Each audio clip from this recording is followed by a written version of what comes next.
Yo, listen up. We've got some wild news about K Flock, the New York drill rapper. New evidence just dropped and it's shaking things up.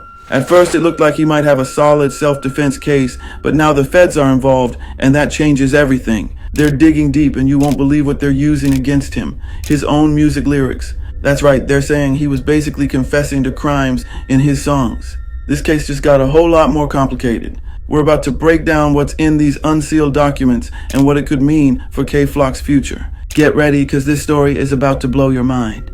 On December 16, 2021, Perez murdered a rival gang member, Huascar Hernandez. The murder was captured on surveillance video. Prior to the murder, Perez traveled to the territory of a rival gang, the OYZ, intentionally seeking out a confrontation. The OY's territory was in the Sugar Hill section of Upper Manhattan, away from Perez's gang's territory in the Bronx.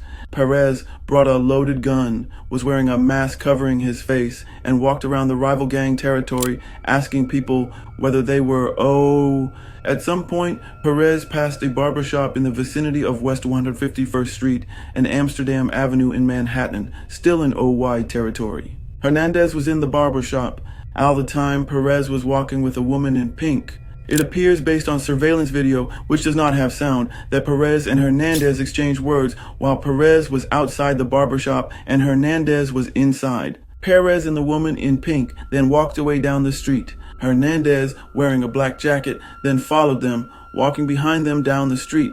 Perez personally participated in numerous acts of violence against rival gang members. For example, on June 20, 2020, Perez and a number of allied Third Side members, including Rouson and Gant, traveled to the territory of a rival gang, the 800 G's 2 shoot at rival gang members. During the shooting, Perez and his co-conspirators hit 4 victims. One of the victims was an 800 YG's gang member known as Eli, victim I. In text messages sent the same day, Perez stated that he and others had hit Eli in his chin. After the shooting, Perez released a rap song in which he boasted about the shooting.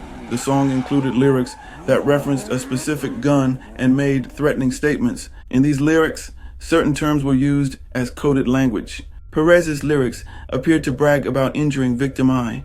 The surveillance video makes clear that while Hernandez was walking down the street toward Perez and the woman in pink, he did not display a gun. During this time, it appears that Hernandez and Perez continued to exchange words.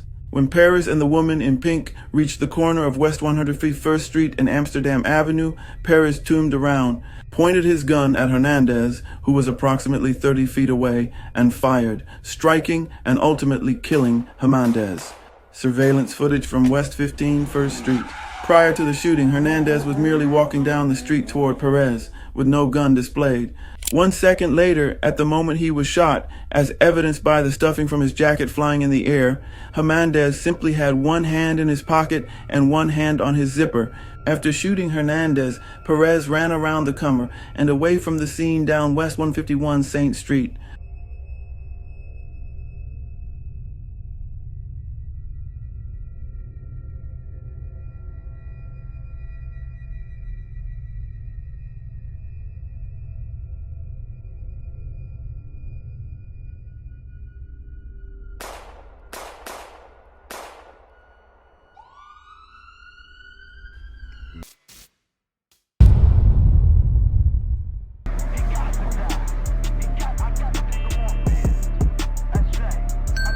Omegadrip exclusive.